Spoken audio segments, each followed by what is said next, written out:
तो गाइज आज करने वाले हैं जनरल साइंस, क्योंकि विज्ञान होता है बहुत महत्वपूर्ण पेपर्स की किसी भी परीक्षा के लिए और विज्ञान से क्वेश्चन बड़े आते हैं। तो क्या आप सभी रेडी हो या नहीं है, जरा जल्दी से कमेंट करके बता दो भाई सब के सब।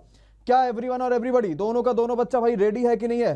कम ऑन एवरीवन और सब के सब आ जाइए। सबसे पहले सबसे जबरदस्त सबसे बेहतरीन प्रैक्टिस सेट में मुझे हर बच्चे का कमेंट बॉक्स में रेडी सुनना है। जो बच्चा यहाँ पे रेडी बोलता जाएगा मैं उन्हीं सबके नाम देखता जाता हूँ भाई। जल्दी से सबके सब कमेंट बॉक्स में अपना रेडी कमेंट कर दो। तो Samkit, Shiv Kumar, Rakesh Meena, Supma and all of you सब बच्चों का बहुत बहुत स्वागत है एमडी क्लासेस के ऑफिशियल यूट्यूब चैनल में भाई। सब के सब आ जाइए और जबरदस्त तरीके से चलो स्टार्ट कर देते हैं। और आज देखते हैं क्या क्या क्वेश्चन। आज के क्वेश्चन बड़े शानदार बड़े जबरदस्त है। पूरी की पूरी हमने क्या कर दी यहाँ पे कंप्लीट तरीके से। पूरा बायोलॉजी हमने यहाँ पे एकदम अच्छे से रख दिया है। पूरा साइंस हमने यहाँ पे अच्छे से रख दिया है, physics chemistry biology. Okay guys चलो स्टार्ट कर देते हैं। हर इस क्वेश्चन के लिए 5 सेकंड और पोल के आप क्वेश्चन के साथ आपको पोल के आंसर बताने रहने क्या होगा क्या नहीं होगा। पहला क्वेश्चन आगे भाई। हृदय की धड़कन की गति किसकी वजह से बढ़ जाती है? हृदय की धड़कन गति किसकी वजह से बढ़ जाती है? बड़ा अच्छा क्वेश्चन है, बड़ा इंपॉर्टेंट क्वेश्चन है। जल्दी से बता दो क्या होगा इस क्वेश्चन का सही आंसर। हृदय की धड़कन की गति किसके बढ़ती है? इन सभी ऑप्शन में से क्या होगा जल्दी से बता दीजिए। बहुत बढ़िया, याद रखिएगा जो हृदय की धड़कन की गति होती है वो अनुकंपी जो तंत्रिका होती है उनकी वजह से बढ़ती है। देखो दो तंत्रिकाएं होती है जिनकी वजह से बढ़ती है, एक होता है अनुकंपी, एक होता है सहानुकंपी। तो सही आंसर यहाँ पे अनुकंपी दिया था तो अनुकंपी हो जाएगा, बिल्कुल यहाँ पे सही हो जाएगा। ठीक है, बढ़ाने का कौन काम करता है? अनुकंपी तंत्रिका तंत्र जो है वो बढ़ाने का काम करता है। और धीरे करने का काम पूछेगा कि आप क्या बोलोगे भाई? धीरे करने का काम बोलोगे सहानुकंपी। अगर वो धीरे करने का काम बोलेगा तो क्या बोलोगे? सहानुकंपी। ओके, नेक्स्ट क्वेश्चन पे आते हैं। आज का दूसरा क्वेश्चन देखते हैं। कौन सी विद्युत चुंबकीय तरंग नहीं है? ये क्वेश्चन पूछा गया है। विद्युत चुंबकीय तरंग नहीं है, है वाला नहीं, कौन सा नहीं है ये क्वेश्चन पूछा गया। बहुत शानदार सा क्वेश्चन है, बहुत जबरदस्त था, बहुत बढ़िया। देखो आप लोगों ने पढ़ा होगा कि भाई एक्सरे एक विद्युत चुंबकीय तरंग है, बोले कि इलेक्ट्रोमैग्नेटिक वेव है। आप इसीलिए एक्सरे वगैरह बहुत ज्यादा बॉडी का नहीं कराना चाहिए। कोई बीमार है तो इसका नहीं कि एक्सरे पे एक्सरे मारे पड़े हैं उसके, तो उसकी बॉडी को बहुत ज्यादा हार्म कर जाएगा, उसकी त्वचा पे हार्म करेगा, कैंसर जैसे बड़ी बीमारियां हो जाती हैं। आर रेज ये भी एक क्या है? आप सभी इलेक्ट्रोमैग्नेटिक रेज है और इंफ्रारेड भी है, लेकिन कैथोड रे जो है वो कोई भी इलेक्ट्रोमैग्नेटिक रेज नहीं है। तो सही आंसर ऑप्शन नंबर सी। आज के विज्ञान का तीसरा क्वेश्चन, इलेक्ट्रॉन का एंटी पार्टिकल कौन सा है? बहुत आसान सा बहुत जबरदस्त क्वेश्चन है, बहुत इजी सा क्वेश्चन है आप सभी के लिए, बहुत ज्यादा आसान सा क्वेश्चन है, सबको पता होना चाहिए। जो इलेक्ट्रॉन का एंटी पार्टिकल है ना उसका नाम क्या है? उसका नाम है पॉजिट्रॉन, यानी positron is the right answer of the question. Positron is anti particle of electron, बिल्कुल सही आंसर हो जाएगा, है ना। और इसका उल्टा भी सही होता है। वो कहेगा पॉजिट्रॉन का एंटी पार्टिकल कौन होता है, तो आप कहोगे सर जी इलेक्ट्रॉन होता है। वो पूछे इलेक्ट्रॉन का एंटी पार्टिकल कौन होता है, तो बोलोगे सर जी पॉजिट्रॉन होता है। और चौथे क्वेश्चन पे अपन लोग चलता है, देखता है क्या कहता है भाई चौथा क्वेश्चन। कहता है शैवाल अगर फैल जाए इसका क्या रीजन होता है? शैवालों के फैलने का रीजन क्या होता है? बहुत अच्छा, सभी लोग जल्दी से आ जाइए। और जो बच्चों को लग रहा है यूट्यूब नहीं चल रहा उनको ये वीडियो शेयर करिए ताकि उन्हें लगे कि हाँ भैया यूट्यूब चल रहा। कई सारे बच्चे तो इसी चीज में है कि यूट्यूब नहीं चल रहा, चलो मौज काट लेते हैं। तो शैवाल जो फैलते हैं ना वो किसके वजह से फैलते हैं? यूट्रिफिकेशन की वजह से फैलते हैं। बोले तो सुपोषण की वजह से फैलते हैं, यानी option number C eutrophication is the right answer of the question. बिल्कुल सही और बिल्कुल जबरदस्त आंसर हो जाएगा, बड़ा अच्छा क्वेश्चन है। ठीक है, जलाशय में फैलते हैं, क्यों? क्योंकि जब जलाशय में पोषक तत्वों की वृद्धि हो जाती है तो शैवाल क्या होते हैं? फैल जाते हैं। नेक्स्ट पे आ जाओ, जरा देखते हैं क्या कहते हैं। कमी से कौन सा रोग होता है? किसकी कमी से? आपके नियासिन कमी की वजह से कौन सा रोग होता है? विटामिन बी कॉम्प्लेक्स का एक ये पार्ट है। बताओ भाई क्या होगा सही आंसर। बहुत बढ़िया, ये पेपर का क्वेश्चन है, बहुत जबरदस्त क्वेश्चन है ना। चलो अब यहां से बहुत सारे क्वेश्चन उठेंगे, जरा देख लेते हैं क्या। सबसे पहले जानते हैं विटामिन बी कॉम्प्लेक्स एक ग्रुप का एक पार्ट है जिसका नाम है नियासिन। नियासिन की वजह से कौन सा रोग होता है? याद रखिएगा पेलेग्रा रोग होता है, यानी ऑप्शन नंबर बी यहां पे सही होगा। दूसरी जो बड़ी बात है वो ये पूछेंगे आप सभी से कि विटामिन बी कॉम्प्लेक्स ग्रुप का जो नियासिन है, नियासिन किस वाले विटामिन का नाम होता है? Vitamin B1, vitamin बी2, vitamin B3 या फिर किसका? नियासिन। याद रखिएगा नियासिन जो नाम है वो विटामिन बी3 का नाम होता है और विटामिन बी3 की कमी से पेलेग्रा नाम का रोग होता है। बड़ा अच्छा क्वेश्चन है ये, बहुत सारे यहां से नई नई चीजें आपके लिए क्लियर हो जाएंगी। आते भाई, गोबर का नाम आप लोगों ने सुना होगा, है ना। जानवरों जो वो गाय का जो गोबर होता है, जैसे गाय ने अगर अपशिष्ट पदार्थ कर दिया तो भैया वही गोबर हो गया। गोबर पैदा होने वाली जो कवक होती है उसको हम लोग क्या बोलते हैं? लो ये भी क्वेश्चन पेपर का इंपॉर्टेंट, सब के सब क्वेश्चन आज तक जितने भी आए हैं ना मैं सब आपके सामने डेली शाम को खोल के रख दूंगा। बस आप आइए, ज्ञान लीजिए और जबरदस्त तरीके से हर क्वेश्चन का आंसर बता दीजिए। बहुत बढ़िया, बहुत बढ़िया। तो याद रखिएगा गोबर जो है इस पे पैदा होने जो कवक होते हैं इसको बोलते हैं कॉप्रोफिलस कवक, यानी ऑप्शन नंबर आपका B is the right answer of the question. बहुत सारे बच्चे तो सही बता रहे थे, लेकिन मैक्सिमम बच्चे यहां पे गड़बड़ बता दे रहे थे। क्या नाम होता है? कॉप्रोफिलस। गोबर पर ये कवक पैदा होता है, आपने देखा भी होगा गोबर वगैरह जब उसको ऐसे छोड़ देते हैं, उस पर कुछ करते नहीं है। ऐसे क्या होता है शहरों में, क्या होता है शहरों में, ये होता है कि जो गोबर वगैरह होते हैं उस पर क्या होता है कि उसको भाई पाथ देते हैं, उसको दीवारों में छोप देंगे या जमीनों पर रख देंगे, उस पर नहीं कवक वगैरह होता है। लेकिन जो गोबर गाय ने कर दिया और वो भैया वहीं पड़ा हुआ, तो उस पर कवक जम जाते हैं, जिसको बोलते हैं कॉप्रोफिलस कवक is the right answer of the question. Next question पे चलते हैं। कौन सा लौह अयस्क बैलाडीला में खनन किया जाता है? इन सभी ऑप्शन में से क्या होगा इस क्वेश्चन का सही आंसर? बहुत बढ़िया। अब बैलाडीला कहां, यह भी क्वेश्चन आ सकता है। याद रखना सभी को, छत्तीसगढ़ में बैलाडीला है, और बैलाडीला में कौन से अयस्क की खोज करी जा रही है? याद रखिएगा सही आंसर क्या हो जाएगा आप सभी के लिए? हेमेटाइट, जो कि आपका लोहे का एक अयस्क भी है, जहां से लोहा प्राप्त किया जाता है, वो बैलाडीला है, छत्तीसगढ़ की एक खान है जहां पे हेमेटाइट खोजा जाता है। अब एक और क्वेश्चन आएगा कि हेमेटाइट और कहां पे खोजा जाता है? तो हेमेटाइट जो है वो झारखंड में हो गया, आंध्र प्रदेश में हो गया, उड़ीसा में हो गया, छत्तीसगढ़ में हो गया, यहां भी हेमेटाइट खोजा जा चुका है। नेक्स्ट पे चलते हैं। यार अल्बर्ट आइंस्टीन ने किसकी खोज करी थी? हमने बहुत पढ़ा आइंस्टीन के बारे में, लेकिन एक्चुअली बताओ तो किसकी खोज करी थी, कौन बता पाएगा?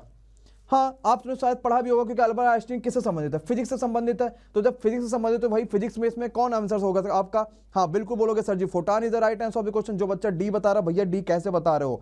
आइंस्टीन के बारे में बात कर रहे हैं, तो photon is the right answer of the question. इन्होंने फोटॉन की खोज करी थी, और इनको इसके लिए एक नोबेल पुरस्कार भी मिला हुआ था 1921 में भौतिकी में, जहां पे इन्होंने फोटो इलेक्ट्रिक इफेक्ट के बारे में बताया था। आई थिंक आप सभी को वो भी चीज याद रहा होगा।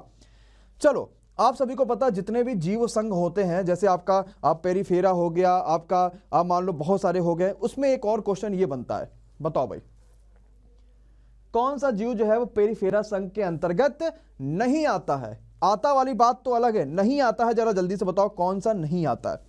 बड़ा अच्छा क्वेश्चन है यार, बहुत बढ़िया, बहुत शानदार, बहुत जबरदस्त। तो याद रखिएगा कौन सा जो होता है जीव ऐसा पेरिफेरा संघ है जो फाइलम या फिर फाइलम बोलते हैं इसको, ये इसके अंतर्गत नहीं आता है इसके। तो सही आंसर होगा स्नेल्स एंड स्लग्स, यानी ऑप्शन नंबर आपका B is the right answer of the question. B यहां पे बिल्कुल सही आंसर हो जाएगा। साइकॉन की बात करेंगे, स्पॉन्जिया की बात करेंगे, या फिर स्पॉन्जिया की बात करेंगे, ये सब पेरिफेरा संघ के वो है, पार्ट है। लेकिन ऑप्शन नंबर आपका जो यहाँ पे स्नेल्स दे रखा है, ये पेरिफेरा संघ का पार्ट नहीं है। नेक्स्ट क्वेश्चन पे आ जाओ भाई। अंडकोश के दो भागों में जो रिज होता है उसके बीच में, उसको क्या बोलते हैं? ये भी एक अच्छा भाई क्वेश्चन है ना। दोनों अंडकोश के बीच पार्ट में जो रिज होता है, एक रेखा जो होती है, एक संधि रेखा होती है, इसको क्या बोलते हैं? तो भैया इसको याद रखिएगा, इस जो रेखा होती है, देखो नाम ही में देखो संधि रेखा है ना। दोनों अंडकोश के बीच में जो लाइनें जाती हैं, जो सीधी रेखाएं जाती है, उसी को क्या बोलते हैं? संधि रेखा बोलते हैं, यानी बोलेंगे ref is the right answer of the question. बिल्कुल सही होगा। नेक्स्ट पे आ जाओ भाई। उच्च नमक सांद्रता में कौन सा पौधा संवेदनशील है? इन सभी से पूछा गया। अगर मान लो आप सभी का जो नमक का सांद्रता है, जो नमक का कंसंट्रेशन है, वो अगर ज्यादा है, तो कौन सा पौधा जो है वो इसमें बहुत ज्यादा सेंसिटिव हो जाता है, बहुत संवेदनशील हो जाता है इन सभी में? बहुत बढ़िया, बहुत बढ़िया। तो कौन सा संवेदनशील हो जाता है? बिल्कुल अच्छा क्वेश्चन है, बिल्कुल बेहतरीन सा क्वेश्चन है। सही आंसर आप सभी के लिए यहाँ पे क्या हो जाएगा? कौन सा संवेदनशील हो जाता है? तो मटर का जो पौधा होता है वो संवेदनशील हो जाता है। ये बड़ा अच्छा क्वेश्चन है, ठीक है। नेक्स्ट पे आ जाओ भाई, देखते हैं क्या कहता है। लो, बहुत अच्छा क्वेश्चन, बहुत शानदार था। अग्निशमन यंत्र के द्वारा रासायनिक प्रक्रिया के माध्यम से जलते हुए तेल के ऊपर साबुन का फोम आग जानने के लिए डाला जाता है, ये साबुनीकरण हो गया, इसको क्या कहा जाता है? बहुत अच्छा, बहुत बेहतरीन भाई। भैया लाइक वगैरह करते रहो, यूट्यूब अगर डाउन है तो लाइक करना थोड़ी डाउन है, लाइक तो कर ही सकते हो सबके सब, है कि नहीं है? तो लाइक वगैरह करो भैया, और शेयर और करो। मुझे लग रहा है कि मैक्सिमम बच्चे तो यूट्यूब डाउन के चक्कर में डाउन पड़ गए हैं, है ना। बहुत बढ़िया।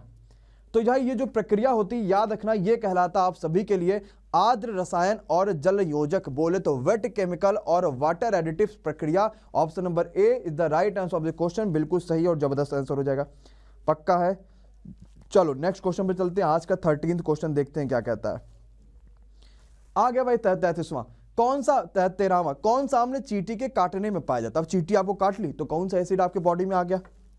ये भी एक अलग दिक्कत है। हाँ, अगर चींटी काटेगी तो हमारे शरीर में जो एसिड आता है वो एसिड का नाम होता है फॉर्मिक एसिड, जो चींटियों के काटने से होता है। यानी चींटियों में कौन सा एसिड पाया जाता है? फॉर्मिक एसिड पाया जाता है, ठीक है। चींटी काट ले या फिर मधुमक्खी डंक मार दे तो ये सब फॉर्मिक एसिड हो जाते हैं। कौन हरे शैवाल के वर्गों में से एक है? हरे शैवाल का एक पूरा वर्ग होता है, उसमें से एक इसमें से कौन है? ये क्वेश्चन आप सभी से पूछा गया। हाँ, बहुत बढ़िया, सोचो जरा, कोई बहुत कठिन कठिन क्वेश्चन हम नहीं लाए, ऐसे क्वेश्चन लाए हैं जो वाकई एग्जाम रिलेवेंट है। तो हरे जो पौधे होते हैं, जो हरे शैवाल होते हैं, इनके देखो हरा में से क्या आ गया, हरे मतलब क्लोरोफिल, हरे पौधों की पत्तियां हरी क्यों, क्योंकि क्लोरोफिल की वजह से, और क्लोरोफिल के साथ साथ मैग्नीशियम की वजह से। और यहां पे पूछा गया हरा होती है तो क्लोरो नाम तो आना ही आना है। तो भैया क्या आंसर हो जाना, ऑप्शन नंबर ए आंसर हो ही जाना है। जरा सी वाले बच्चे इस चीज पे ध्यान देना कि भाई चीजों में कुछ ना कुछ जरूर सिमिलरिटी होती है और वही आंसर सही हो जाएगा। नेक्स्ट क्वेश्चन पे चलते हैं जग्गू दादा। कागज उद्योग में लुगदी को, जो लुगदियां होती है उसको रंगहीन करने के लिए कौन सी सामग्री का यूज किया जाता है। पहले उसको रंगहीन किया जाता है, फिर उस पर जो कलर चढ़ाना होता है वो कलर चढ़ाया जाता है, कौन से वाले। बहुत बढ़िया, किसका यूज किया जाता है भाई, जल्दी बता दो। बहुत बढ़िया, याद रखिएगा। तो हम जो यूज करते हैं वो हाइड्रोजन पेरोक्साइड का यूज करते हैं। आप सभी को मार्केट में हाइड्रोजन पेरोक्साइड मिल भी जाता है, इससे कान वगैरह भी साफ किया जाता है। तो हाइड्रोजन पेरोक्साइड का जो लुगदियां होती है ना, पहले हम उसका यूज करते हैं उसको रंगहीन बनाने के लिए, मतलब कलरलेस बना के यूज करते हैं। फिर हम क्या करते हैं उसमें कलर डालते हैं, जो हमको कलर डालना है, ये कलर वो कलर वगैरह वगैरह अपने हिसाब से कलर डालते हैं। ठीक है, क्या है, हाइड्रोजन पेरोक्साइड है। नेक्स्ट पे आ जाते हैं, देखते क्या यार ईस्ट क्या है। ये तो बड़ा शानदार सा क्वेश्चन और हर बार पेपर में आया हुआ क्वेश्चन, जरा जल्दी से बता दो। ईस्ट एक बैक्टीरिया है, एक एल्गी है, एक फंगी है, या फिर क्या है ईस्ट। बहुत शानदार, याद रखिएगा ईस्ट जो है एक फंगी है। आप सभी ने पढ़ा भी होगा, ईस्ट का यूज भी आप सभी लोगों ने पढ़ा होगा और ईस्ट का उपयोग भी बहुत होगा। तो ईस्ट क्या है, एक फंगी है। और साथ ही साथ जो ईस्ट है उसको खमीर भी बोलते हैं और यूकैरियोटिक ग्रुप का ये एक सूक्ष्म जीव है, ये भी बात याद रखिएगा। दो होते हैं, एक होता है प्रोकैरियोटिक और एक होता है यूकैरियोटिक। तो ईस्ट मतलब हो गया U, yeast eukaryotic, Y eukaryotic, Y से बनना है कि नहीं बनना यूकैरियोटिक, तो दोनों चीज मिला के अच्छे से समझ लोगे। Good evening to all of you भाई, टाइम पे आया करिए। चलते हैं अगले क्वेश्चन पे। कौन सा संयोजक ऊतक नहीं है, not a connecting issue, in of these option में से क्या होगा सही आंसर। कौन सा संयोजी ऊतक नहीं है। तो आप सभी को पता है जो आपकी कंकाल पेशी है ना, वो एक पेशी ऊतक है, वो एक धारादार पेशी ऊतक है, नॉट ए कनेक्टिव इशू। ये कोई कनेक्टिंग इशू थोड़ी है भाई। अस्थियां कनेक्टिंग टिश्यू है आपके लिए, उपास्थ्य कार्टिलेज कनेक्टिंग टिश्यूज है आपके लिए, जो ब्लड है वो कनेक्टिंग टिश्यूज है। बट कौन नहीं है, तो कंकाल पेशी is not a connecting tissue. तो ऑप्शन नंबर आपका D is the right answer of the question, बिल्कुल सही आंसर हो जाएगा। अच्छा, जो गर्म वस्तुएं होती हैं उससे कोई रे निकलती है, कौन बता पाएगा भैया कौन सी रे निकलती है, जितने भी गर्म वस्तुएं होती हैं। बहुत अच्छा क्वेश्चन है, बहुत शानदार क्वेश्चन है, बहुत बढ़िया बहुत बढ़िया बहुत बढ़िया। याद रखिएगा जो गर्म वस्तु होती है ना, उनसे हमेशा इंफ्रारेड रेज निकलती हैं। कौन सी, इंफ्रारेड, यानी ऑप्शन नंबर सी बिल्कुल सही होगा, इंफ्रारेड रेज निकलती हैं। ठीक, अच्छा तीसरी बात पे आते हैं। अच्छा, जो ठंडी वस्तु हो तो उससे क्या निकलती हैं, तो उसमें जितने भी सूक्ष्म तरंगे होते हैं, जितने भी आप सभी के लिए रेडियो तरंगे होते हैं, वह ठंडी वस्तुओं से निकलती हैं। और जो गर्म वस्तु होती है उनसे इंफ्रारेड निकलेगी, या फिर पराबैंगनी किरणें निकलती हैं जो गर्म वस्तु होती है उनसे। नेक्स्ट पे आ जाओ भाई। यार किसी गैस का जो आणविक द्रव्यमान होता है ना, वो किसके बराबर होता है, हमने अपनी 9th और 10th की किताबों में बड़ी पढ़ी है। आणविक द्रव्यमान के बारे में पढ़ के थक गए, मॉलिक्यूलर मास के बारे में, लेकिन आज तक नहीं कोई पढ़ पाया। हाँ, और एवोगाड्रो नंबर भी यही आता है मॉलिक्यूलर मास के बारे में ही। तो भाई मॉलिक्यूलर मास जो है वो बराबर किसके होता है, उसके वाष्प दाब का डबल होता है। वेपर प्रेशर जितना उसका होता है ना, उस वेपर प्रेशर का डबल होता है। क्या, किसी भी चीज का मॉलिक्यूलर मास, मॉलिक्यूलर मास, या फिर आपसे पूछा जाए किसी भी गैस का मॉलिक्यूलर मास जो होता है उसके वाष्प दाब का डबल होता है। यानी ऑप्शन नंबर आपका यहाँ पे A is the right answer of the question, बिल्कुल सही, बिल्कुल जबरदस्त। अच्छा, यहां से एक क्वेश्चन उठता है कि यार एवोगाड्रो की जो संख्या होती है ना वो कितनी होती है। तो याद रखिएगा 6.02 इंटू 10⁻23, हम सभी ने पढ़ा भी होगा। नेक्स्ट पे आ जाओ भाई। बर्तनों और कपड़ों पर जो बादामी धब्बे पड़ जाते हैं वो किसकी मात्रा के ज्यादा संकेतक हैं। यानी मान लो कि आपने कपड़ा धुला, अब उसमें बादाम कलर के धब्बे पड़ गए, यानी हल्के हल्के ब्राउन कलर के धब्बे पड़ गए, मतलब हम क्या समझ लेंगे कि पानी में क्या चीज ज्यादा है। तो याद रखना, इसका मतलब ये समझ जाना कि पानी में जो मैग्नीशियम की जो मात्रा है ना वो बहुत ज्यादा है। अगर मैग्नीशियम, आपने कभी देखा भी होगा कि बर्तनों में क्या होता है, आपके जैसे मानो कपड़े हैं, जैसे कपड़ा धुल के लाओगे, देखो हल्का हल्का ब्राउन हो चुका है, यार धब्बे पड़ गए ब्राउन कलर के। अब ब्राउन कलर के धब्बे पड़े तो मतलब क्या हो सकता है, ब्राउन कलर के धब्बे पड़ने का मतलब ये हो गया कि भाई पानी में हमारे क्या है, मैग्नीशियम ज्यादा है और इसी वजह से ब्राउन कलर का धब्बा पड़ गया। अगर बात मैग्नीशियम की आ गई है तो सबको पता होना चाहिए, इसको mg से लिख सकते हैं, और अगर mg से लिख सकते हैं तो इसका जो है एटॉमिक नंबर कितना होता है, जरा कौन बता पाएगा।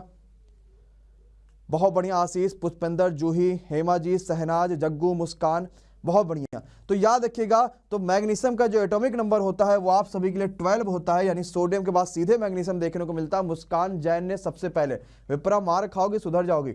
21 होता है मैग्नीशियम का, कितना होता है 12। नेक्स्ट पे आ जाओ भाई। कहता है डिकोडिंग या फिर इंटरप्रिटेशन जो होता है, ये सब विजुअल इंफॉर्मेशन जो होती है हमारे माइंड में, ये सब एक्चुअली ब्रेन से किससे कनेक्टिंग होते हैं कि हम ये सब चीज़ समझ पाते हैं। तो याद देखिए, जो कनपट्टी की हमारी पाली होती है ना, ऑप्शन नंबर सी, ये एक दिन मैंने आपको और कराया था, वो इससे रिलेटेड होती है। तो सी बिल्कुल यहाँ पे सही आंसर हो जाएगा। नेक्स्ट पे आ जाओ। रेटिना में शंकु कोशिकाओं की एक खराबी या फिर अगर आपको मानो कि रेटिना में कुछ खराबी हो गई या फिर कोई चीज नहीं है, तो ये क्या हो जाएगा, मतलब आपको क्या हो जाएगा, ऐसा क्वेश्चन पूछा गया। बहुत अच्छा। अगर रेटिना में मान लो कुछ भी खराबी हो गया या कुछ भी हो गया, तो ये जो रीजन होता है ये कलर ब्लाइंडनेस का रीजन होता है, वर्णांधता का रीजन होता है। आप कलर के बीच में डिफरेंस नहीं बता पाते कि कौन कलर क्या है, कौन कलर क्या नहीं है, और ये एक जेनेटिक बीमारी भी है। इस चीज को समझिएगा, क्या है कि ये जेनेटिक बीमारी भी है। नेक्स्ट क्वेश्चन पे आते हैं, देखते हैं क्या कहता है भाई। इलेक्ट्रॉनिक उपकरण जो करंट को केवल एक दिशा में प्रभावित होने की अनुमति देंगे, इलेक्ट्रॉनिक ऐसे उपकरण जिससे करंट सिर्फ एक दिशा में प्रभावित होता है, उसको कौन सा इलेक्ट्रॉनिक उपकरण बोलते हैं। आप सभी के घरों में भी लगा होता है, ये लगा होता है। हाँ, तो क्या आंसर हो जाएगा, diode is the right answer of the question. Diode मतलब होता है, हम कह सकते हैं डायरेक्ट। उसने कहा तुम बेटा इस लाइन में आना नहीं, डायरेक्ट उसी लाइन में चले जाओ, तो डायरेक्ट अपने नाक के एकदम सीध में चले जाओ। तो डायोड से डायरेक्ट बना तो एक दिशा में सिर्फ करंट जाएगी, डायरेक्ट जाना है, डायरेक्ट एक दिशा में करंट आपकी जाएगी, सीधी सी बात है। नेक्स्ट पे आते हैं, देखते हैं अगला क्वेश्चन आप सभी से क्या कहता भाई। लोहा अयस्क से लोहा अगर आपको निकालना है तो कहिए कौन, जो प्रक्रिया कुछ ना कुछ तो करोगे ही। अगर लोहा अयस्क से लोहा निकालना, अब कौन सी प्रक्रिया करोगे जरा बता दो भाई सबके सब। बहुत बढ़िया। हाँ, याद रखिएगा, लोहे अयस्क से लोहा निकालने के लिए लोहे को एक बड़े पात्र पे रखा जाता है, धमनियां होती हैं, भट्टियां होती हैं, इन भट्टियों पे लोहे अयस्क से लोहे को प्राप्त किया जाता है। अब लौह अयस्क कौन कौन होते हैं, ये भी क्वेश्चन आता है। तो आपने हेमेटाइट का नाम सुना है, तो हेमेटाइट पे क्या होता है, आयरन ऑक्साइड होता है। इस तरीके से बहुत सारा आपने नाम सुना होगा, वहां से लोहा मिलता है। इस पूरी प्रक्रिया को रिडक्शन बोलते हैं, यानी option number B is the right answer of the question, यानी अपचयित किया जाता है लोहे को लोहा ऑक्साइड से लोहा प्राप्त करने के लिए। प्याज में जो खाद्य पदार्थ होता है वो किस रूप में संचयित होता है, ये तो बड़ा आसान क्वेश्चन है, पेपर के लिए बहुत इंपॉर्टेंट क्वेश्चन है। प्याज में जो भी खाद्य पदार्थ होता है वो किस फॉर्म में प्याज में रहता है, याद रखिएगा सबके सब, वो शर्करा के फॉर्म में प्याज में रहता है। ऑप्शन नंबर डी, मुस्कान ने बिल्कुल सही आंसर बताया था, साथ ही साथ सुभादीप ने सही आंसर बताया था, सूरज ने सही आंसर बताया था, और दूलन ने बिल्कुल सही आंसर बताया था। ठीक है, किस फॉर्म में रहता है भाई, शर्करा के फॉर्म में रहता है। ठीक है, जैसे कि आपका लहसुन भी हो गया। नेक्स्ट पे आते हैं। ऊपर से देखने में पानी की टंकी दिखाई देगी यार, पूरी पूरी लगभग भरी है, या मान लो पानी की टंकी हल्का सा आपने कुछ अगर पेन वगैरह गिर गया तो लगेगा पेन कितना ऊपर है, लेकिन वो रहता बहुत नीचे है। तो एक्चुअली में जो ऊपर से देखोगे तो पानी की टंकी आपको हल्की हल्की उथली क्यों दिखाई देगी, ये क्वेश्चन पूछा गया। तो ये होता अपवर्तन की वजह से, यानी रिफ्रैक्शन की वजह से। अब रिफ्रैक्शन मतलब क्या होता है, जैसे मान लो हमारे पास दो मीडियम दे रखे हैं, यहां से कोई रे आ रही है, तो ये ऐसे पूरा नहीं जाएगी, ये या तो ऐसे चली जाती है, मतलब रेखा से दूर, या रेखा के पास आ जाती है। तो अगर आपके लिए दूर या पास जैसा भी होगा तो आपको उस समय उथला और उस समय वैसा दिखाई देगा। जैसे कभी कभी आपको कोई पटरी डाल दो बाल्टी में तो पटरी टेढ़ी दिखाई देती है, तो वो सब रिफ्रैक्शन की वजह से होता है। इस चीज का याद रखिएगा। कौन एल्युमिनियम का अयस्क है, देखो अयस्कों के बारे में पेपर में एक क्वेश्चन जरूर देखने को मिलता है, और अयस्कों को बिल्कुल हल्के में मत लेना, बहुत अच्छा क्वेश्चन है अयस्कों के बारे में। एल्युमिनियम का अयस्क पूछा गया है, तो याद रखिएगा जो एल्युमिनियम का अयस्क है इन सभी ऑप्शन में से वो कौन है, वो है cryolite is the right answer of the question. Cryolite जो है वो दो चीजों का अयस्क है, क्या, एक तो यहां से सोडियम मिलता है, एक तो एल्युमिनियम मिलता है। इसी वजह से क्रायोलाइट बहुत अच्छा क्वेश्चन है, बहुत इंपॉर्टेंट है और पेपर के लिए हमेशा पूछा जाएगा। अगला क्वेश्चन आते हैं। अभी हमने एल्युमिनियम का अयस्क देखा ना, और आप सभी ने कमेंट बॉक्स में जबरदस्त तरीके से बताया भी। अब हमने पूछ लिया, ये बताओ मेरे भैया तांबे का अयस्क कौन सा है। एल्युमिनियम का तो चलो फिर भी बात सही था, मैक्सिमम बच्चों को पता था, लेकिन तांबे का मैक्सिमम बच्चों को पता नहीं होता। जो तांबे का अयस्क है उसको बोलते हैं चाल्कोसाइट, और आज मैंने यही बच्चों को पढ़ाया था कि चाल्कोसाइट जो होता है तांबे का अयस्क होता है, वगैरह वगैरह वगैरह वगैरह वगैरह। अब मैं आपसे एक बार रिवीजन पूछता हूं, मुझे आप में से कमेंट करके कौन बता पाएगा कि एल्युमिनियम का अयस्क का क्या नाम है। सब के सब कमेंट करते रहना। और भाई देखो 100 क्वेश्चन जनरल साइंस के तोड़ के रख देंगे हर दिन, कभी जनरल साइंस, कभी स्टैटिक जीके, कभी ये कभी वो। शाम को 6 बजे डेली एमडी क्लासेस पे जरूर आया करिए। बहुत बढ़िया बहुत बढ़िया बहुत बढ़िया। तो मैंने कहा भैया एल्युमिनियम का होता है क्रायोलाइट, और मैंने कहा तांबे का क्या होता है, तो तांबे का बोलोगे चाल्कोसाइट। क्लियर गाइज, बहुत बढ़िया बहुत बढ़िया। नेक्स्ट पे आ जाओ। अगला क्वेश्चन आता है कि आवर्त सारणी के 5वें अंतराल और दूसरे ग्रुप के किस तत्व को रखा गया। 5वें अंतराल और दूसरे ग्रुप में कौन सा तत्व इन सभी में से है। 5वां अंतराल पे है और दूसरे ग्रुप में है, कौन सा तत्व है भैया। हाँ बिल्कुल, याद रखिएगा जो तत्व है उसका नाम है स्टॉर्सियम। अब स्टॉर्सियम जो है हमारा जो पीरियड टेबल है उसमें कौन से नंबर के पीरियड में है भैया, तो 5वें पीरियड में। और कौन से ग्रुप है, सेकंड ए ग्रुप में। अब यहां से जानते हो पेपर में क्या क्वेश्चन बनेगा यार, आप लोगों ने सुना होगा जब आप दिवाली में या फिर जब शादी वगैरह होती है, इस समय बहुत पटाखे छूट रहे हैं, तो उसमें 3-4 कलर निकलते हैं, जैसे रेड कलर निकलता है, जैसे ग्रीन कलर निकलता है, जैसे ब्लू कलर निकलता है। तो जानते हो आप सभी को ये बात ये पता होना चाहिए, जो रेड कलर होता है ना वो स्टॉर्सियम की वजह से ही होता है। किसकी वजह से, स्टॉर्सियम की वजह से ही होता है। और जो ग्रीन कलर होता है ना वो किसकी वजह से होता है भैया, वो बेरियम की वजह से ही होता है। यह याद रखना, और यहां से भी क्वेश्चन पेपर में उठेंगे। याद रखो मैंने क्या बताया, जो रेड कलर होता है ना वो स्टॉर्सियम की वजह से ही होता है, और जो ग्रीन कलर होता है पटाखों में वो बेरियम की वजह से ही होता है। ये क्वेश्चन बहुत इंपॉर्टेंट है, बहुत पूछा जाएगा पक्का। नेक्स्ट पे चलते हैं, आज का 30वां क्वेश्चन देखते हैं भैया क्या कहता है। यार एनिफोमली आप सभी को पता है ना, ये किसके द्वारा परागण है, एनिफोमली सभी को पता होगा। एनिमोफली, एनिमोफली ये किसके द्वारा परागण होता है, एनिफोफली। अच्छा आप लोगों ने एक चीज नाम सुना है क्या, एनिमोमीटर नाम आप लोगों ने सुना है, एनिमोमीटर। किन बच्चों ने एनिमोमीटर का नाम सुना है। एनिमोमीटर मतलब होता है हवा की स्पीड मापने वाला यंत्र। तो हवा की स्पीड मापने वाले यंत्र से क्या बना, एनिमोफली, यानी हवा के द्वारा जब परागण एक जगह से उड़ के दूसरे जगह पे जाते हैं तो उसको क्या बोलते हैं, एनिमोफली बोलते हैं। क्या सभी बच्चों को यह समझ में आया कि नहीं आया।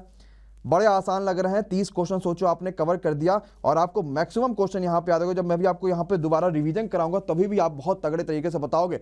लेकिन एक बार लाइक कर दो, क्योंकि हमने 30 क्वेश्चन कर डाले यहाँ पे, और भी बहुत शानदार तरीके से। मैं थोड़ा सा टेस्ट आप सभी से लेता हूँ, तब तक लाइक करो। और 150 लाइक तो भैया विद इन ए सेकंड हो जाने चाहिए, मुझे जो को बार बार बोलना ना पड़े। पक्का 150 लाइक हो जाएंगे, अरे पक्का है, तुरंत लाइक करो। जितने बच्चों ने नहीं किया सब के सब लाइक कर दीजिए पक्का। आओ मैं थोड़ा सा टेस्ट लेता हूं पहले 30 क्वेश्चन पे। मैंने पूछा भाई जरा जल्दी से बता दो, इलेक्ट्रॉनिक उपकरण जो करंट को सिर्फ एक ही दिशा में प्रभावित होने के लिए कहता, बेटा तुम दूसरे दिशा में नहीं जा सकते, सिर्फ उस दिशा में जाओ, डायरेक्ट तुम उस दिशा में जाओ, तो ये काम कौन करता है, डायरेक्ट वाला काम कौन करेगा, डायोड करेगा। सीधी सी बात है, याद हो गया कि नहीं याद हो गया। अगले क्वेश्चन पे चलो भाई। मैंने कहा गैस का जो आणविक द्रव्यमान होता है, जो मॉलिक्यूलर मास होता है, वो किसके बराबर होता है, जरा जल्दी से बताओ। किसी भी गैस का जो आणविक द्रव्यमान होता है, जो मॉलिक्यूलर मास होता है, किसके बराबर होता है, बहुत बढ़िया। क्या बोलोगे भैया, उसका जो वाष्प पदार्थ होता है, जो वेपर प्रेशर, उसका डबल कर दो। याद हो गया कि नहीं याद हो गया। नेक्स्ट क्वेश्चन मैंने पूछा, जरा जल्दी से बता दो कि हरे सवाल के वर्गों में से कौन है, हरे सवाल का वर्ग है। आप कहोगे सर जी हरा मतलब क्लोरोफिल, और क्लोरोफिल से बना ऑप्शन नंबर ए क्लोरो हो गया। कितना आसान क्वेश्चन है। अच्छा ठीक है, मैंने आप सभी से पूछा, ये बता दो, आओ भाई, कि कौन सा ऐसा जीव है जो पोरीफेरा संघ से नहीं है, तो कौन सा नहीं है, स्नेल्स और slug is the right answer of the question. ये पोरीफेरा संघ से नहीं है।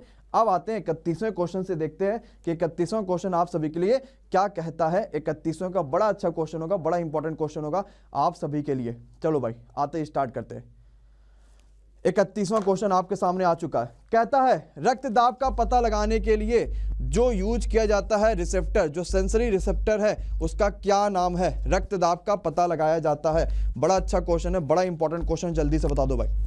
बहुत बढ़िया, याद रखिएगा इसका जो नाम है वो है मैकेनो रिसेप्टर, यानी ऑप्शन नंबर आपका B is the right answer of the question. Mechanoreceptor यहाँ पे इस क्वेश्चन का बिल्कुल सही आंसर होगा। बहुत शानदार सा क्वेश्चन था। कौन पेट से जठर रस के घटक रूप में स्रावित नहीं होता है। पेट से जठर रस के घटक के रूप में स्रावित नहीं होता है। Not secreted by the stomach, यानी स्टमच से सेक्रेटेड नहीं होता। इन सभी ऑप्शन में से कौन सा आंसर होगा। बहुत बढ़िया, बहुत शानदार। तो याद रखिए कौन सा स्टमच से सेक्रेटेड नहीं होता, तो भैया सल्फ्यूरिक एसिड हो सकता है। क्या है खतरनाक, कोई खत्म हो जाओगे भरने से, याद रखना। तो sulphuric acid is not is the right answer of the question. Sulphuric acid नहीं सेक्रेट होता है, याद रखिए कभी भी सेक्रेट नहीं हो सकता, ये एसिड है भैया। नेक्स्ट पे आते हैं, मानव शरीर के चमड़े के सबसे ऊपरी परत को, अब तो ये पता ही लोगे, मुझे लगता है इतनी बार हमने इसके बारे में बात कर लिया। क्या जो हमारे चमड़ा होता है उसका सबसे ऊपरी परत कौन सा होता है। हाँ, ऊपरी परत के बारे में बात करेगा तो ऊपर की बात करा, ऊपर की बात करा मतलब क्या हो गया, एपिडर्मिस हो गया। ऊपर की बात उसने किया ना, ऊपर की बात करेगा तो क्या हो गया, एपिडर्मिस हो गया। सीधी सी बात है। नेक्स्ट क्वेश्चन पे आ जाओ, देखते हैं क्या कहता है भाई। यार टैक्सोनॉमी मतलब क्या होता है, किस चीज का अध्ययन करना टैक्सोनॉमी कहलाता है। लो एक और आसान क्वेश्चन आपके सामने मैंने मार दिया। टैक्सोनॉमी मतलब किस चीज का अध्ययन करना। बहुत बढ़िया, देखो टैक्सोनॉमी मतलब होता है, याद रखना हमेशा, कि क्लासिफिकेशन के बारे में अध्ययन करना। टैक्सोनॉमी करना, क्लासिफिकेशन के बारे में अध्ययन करना, वर्गीकरण के बारे में जो अध्ययन कहना होता है वही टैक्सोनॉमी कहलाता है। नेक्स्ट पे आ जाओ, देखते हैं क्या कहता है भाई। राइनोस्कोप से किसकी जांच की जाती है? अभी आपको मैं हर चीज याद करने का तरीका बता दूंगा। ये विज्ञान के 100 क्वेश्चन आपको डेली रट जाएंगे, ये स्टैटिक के 100 क्वेश्चन आपको डेली रट जाएंगे और आपका रिवीजन भी हो जाएगा। मैंने कहा राइनोस्कोप अगर आया ना, इसमें किसकी जांच की जाएगी? चलो घबराने की जरूरत नहीं है, याद रखना यार राइनोस्कोप ना। अच्छा, आपने राइनोसोर का नाम सुना है या फिर गैंडे का आपने नाम सुना है? उसका नाम राइनोसोर है कि नहीं है? है कि नहीं है भाई? तो भाई राइनो मतलब होता है नाक, नाक से रिलेटेड। अब राइनोस्कोप में किसका अध्ययन करोगे? नाक का अध्ययन करोगे, यानी ऑप्शन नंबर सी नाक हो गया the right answer of the question. आसान सा क्वेश्चन था। नेक्स्ट पे आ जाओ भाई। कौन पानी में अघुलनशील है? इन सभी ऑप्शन में से पानी में नहीं घुलता है। कौन अघुलनशील है भैया पानी में? हाँ बिल्कुल बिल्कुल बिल्कुल बिल्कुल, जरा जल्दी से बता दो। बहुत बढ़िया। तो पानी में जो अघुलनशील है वो है कैल्शियम कार्बोनेट, ये पानी में नहीं घुलता। Option number A is the right answer of the question. भैया सब के सब जरा जल्दी शेयर कर दीजिए, 200 बच्चे यहां पे लाइव होने वाला जबरदस्त तरीके से। तो पानी में अघुलनशील कौन सा है? याद रखिएगा calcium carbonate is the right answer of the question. Next पे चलते देखते हैं क्या होता है। केवल एक ही तत्व से निर्मित होने वाला रत्न है, सिर्फ ऐसा एकमात्र रत्न है ना जो सिर्फ एक तत्व से बनता है, और ये बहुत महंगा भी है, इसीलिए बहुत महंगा होता है ये, क्योंकि इसका नाम है हीरा। कोई दूसरा तत्व इसमें नहीं मिला सकते, मात्र एक तत्व से बनने वाला एकमात्र ये तत्व है। बिल्कुल सही आंसर ऑप्शन नंबर ए हीरा, डायमंड, इसीलिए तो इसका नाम हीरा है, हीरा ठाकुर लोग। अगले क्वेश्चन पे आ जाओ भाई। आज का 8वां क्वेश्चन, यानी कि बोले तो 38वां। कहता है वायु की ध्वनि की गति की तुलना में तेजी से गति करने वाली वस्तु के रूप में भाई क्या है? जो वायु के गति की तुलना में भी तेजी से चल रही है, बताओ भाई क्या नाम है उसका? हाँ, तो आप लोगों ने सुना होगा शायद सुपरसोनिक मिसाइल्स, सुपरसोनिक ये, सुपरसोनिक वो। तो नाम में क्या रहा? सुपरसोनिक। सुपरसोनिक है, अल्ट्रा से भी अल्ट्रा, बोले तो सुपर एकदम। ऑप्शन नंबर आपका D is the right answer of the question. Easy question, आसान से क्वेश्चन सबके सब कर लोगे। नेक्स्ट पे आ जाओ भाई। ये तो बड़ा अच्छा बहुत प्यारा क्वेश्चन है। फ्लोरा एंड फौना, ये इंग्लिश वाले बच्चे भी कर लेते हैं, जो बच्चा इंग्लिश पढ़ रहा है, एसएससी की तैयारी कर रहा है, वो ये भी जानता है।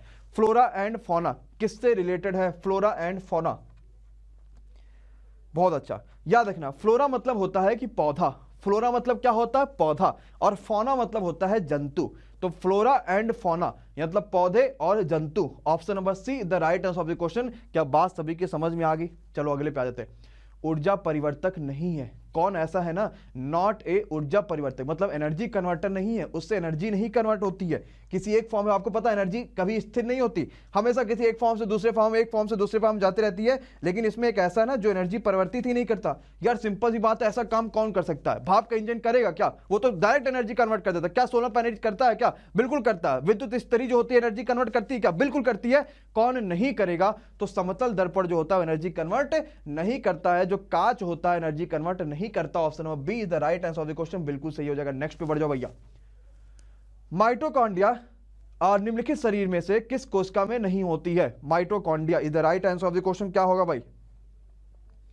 बहुत बढ़िया। मानव शरीर निम्नलिखित में से किस कोशिका में नहीं होती है? माइटोकॉन्ड्रिया। तो याद रखिएगा कि हमारे शरीर के आरबीसी में माइटोकॉन्ड्रिया नहीं होता है। बोले तो लाल रक्त कणिकाओं में, बोले तो रेड ब्लड सेल्स में माइटोकॉन्ड्रिया नहीं होता है। ऑप्शन नंबर बिल्कुल सही आंसर हो जाएगा। ठीक है, लाल रक्त कणिकाओं में कोई माइटोकॉन्ड्रिया नहीं होता, लेकिन यकृत कणिकाएं जो हमारे पास हैं उसमें 1000 से भी ज्यादा, बहुत ज्यादा माइटोकॉन्ड्रिया पाई जाती हैं। अगला क्वेश्चन आ जाता है आप सभी के पास।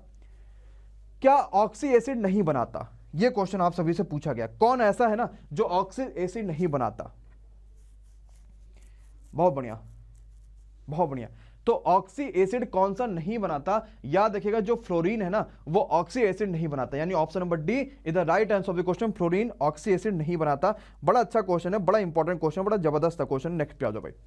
बादल के निर्माण में प्रक्रिया क्या होती है? जरा जल्दी से बता दो। बादल के निर्माण जब होती है वो प्रक्रिया कोई ना कोई तो बनेगा बनेगा। अब उस प्रक्रिया को क्या बोलते हैं जब बादल बनता है?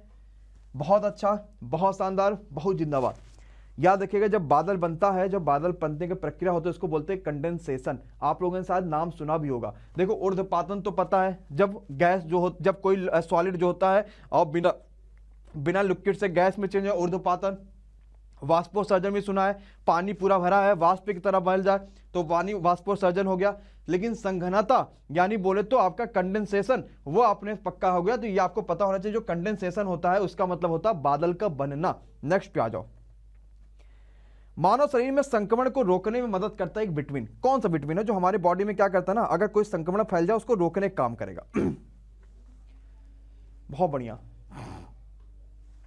चलो आते हैं। याद रखना कि हमारे बॉडी में संक्रमण जो रोकने का काम करता है वो विटामिन ए करता है। अच्छा, जरा विटामिन ए के बारे में बात आई तो पूरी पोल खोल देते हैं। सबसे पहले मुझे कमेंट बॉक्स में चाहिए कि विटामिन ए का केमिकल नेम क्या होता है। हर बच्चा कमेंट करेगा भाई, बहुत बढ़िया। याद रखना जो विटामिन ए का केमिकल नेम होता है वो रेटिनॉल होता है, और ये आंख की बीमारी इससे हो जाती है ना, सभी को पता है ना विटामिन ए। हाँ, अच्छा विटामिन बी के बारे में अगर बात करेंगे तो विटामिन बी की कमी से कौन सा रोग होता है, तो बी से बोले तो बेरी हो जाता है ना। अगर विटामिन सी की बात करेंगे तो एस्कॉर्बिक एसिड, और इसकी कमी से कौन सा रोग होता है, स्कर्वी हो जाता है। विटामिन डी की बात करेंगे तो इसकी कमी से कौन सा रोग हो जाता है, रिकेट्स हो जाता है। क्या सभी को बात क्लियर हो जाता है? बहुत शानदार, बहुत जबरदस्त, बहुत जिंदाबाद। नेक्स्ट क्वेश्चन पे अपन चलता है, देखते हैं क्या कहता है। आपतन इंसोलेशन क्या कहलाता है? हाँ, आपतन इंसोलेशन क्या कहलाता है, ये क्वेश्चन आप सभी से पूछा गया। इंसोलेशन क्या होता है? इंसोलेशन, आपतन, इंसुलेशन मतलब होता है जो किरणें आपतित होती हैं, आपतित होने वाली जो किरणें होती है उसको आपतन। जैसे आप लोगों ने पढ़ा होगा कि इसमें क्या होता है, ये जो एंगल बनता है वो आपतन कोण बनता है, और ये जो मानो रेखा ऐसे गई तो ये जो एंगल बनता है ये परावर्तन कोण बनता है। अरे सुना है कि नहीं सुना? आप लोगों ने सुना है ना? तो यही तो आपतन हो गया। आपतन, आपतित होने वाली जो किरण होती है उसी के साथ वाला तो हो गया, और परावर्तित हो गया, तो भाई आपतन हो गया। सबको समझ में आ गया? नेक्स्ट पे आ जाए, आ जाओ भाई, चलो भाई, चलो भैया 45। हाँ, कोशिका में कार्बनिक पदार्थ से अकार्बनिक जो पदार्थ होता है उसका अनुपात कहां से कितना होता है? हमारे कोशिका में कार्बनिक टू अकार्बनिक का रेशियो क्या है? भैया लाइक वगैरह करते रहो। तो कार्बनिक वर्सेस अकार्बनिक 9:1 होता है। ये बड़ा फेमस जो है ना, बहुत फेमस है। कार्बनिक ज्यादा अकार्बनिक कम, 9:1 हो गया। बड़ा आसान सा क्वेश्चन हो गया। नेक्स्ट पे आ जाओ भाई। पक्षियों में क्या चीज होता है? एक ही होता है। कौन सा चीज? हमारे जो बर्ड है, जो पक्षियां, उसमें प्राय एक ही होता है। क्या चीज एक होता है? बहुत बढ़िया। याद रखिएगा जो पक्षियां होती है ना उसमें जो अंडाशय होता है वो हमेशा एक ही होता है, मैक्सिमम एक होता है। लेकिन जैसे उसमें गुर्दों की बात करेंगे, फेफड़ों की बात करेंगे, वृषण की बात करेंगे तो ये संख्याओं में 2 होती हैं। और साथ ही साथ जो पक्षियां होती हैं वो गर्म रुधिर वाली होती हैं और समतापी होती हैं। समतापी मतलब इक्वल टाप वगैरह वगैरह, जैसा है वैसा हिसाब से चेंज कर लेंगे। अगला क्वेश्चन आता है। अगला कहता है मानव शरीर में रक्त की अपर्याप्त आपूर्ति को क्या बोलते हैं? बहुत बढ़िया।